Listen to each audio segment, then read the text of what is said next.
Hello, I'm Patrick Jameson, and today we're going to install the PGT vinyl single hung window. In this video, I'm going to unpackage the product and show you some of the tools you'll need for this install. Here's the PGT vinyl single hung window. I'm now going to unpackage it safely.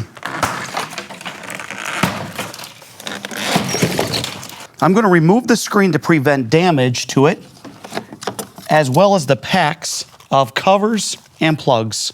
Here are some of the suggested tools you'll need for this install. Beginning with the right size level, impact cordless screw gun, jam spreader, glass cup, tape measure, Phillips screwdriver, balance hook tool, and the appropriate sealant.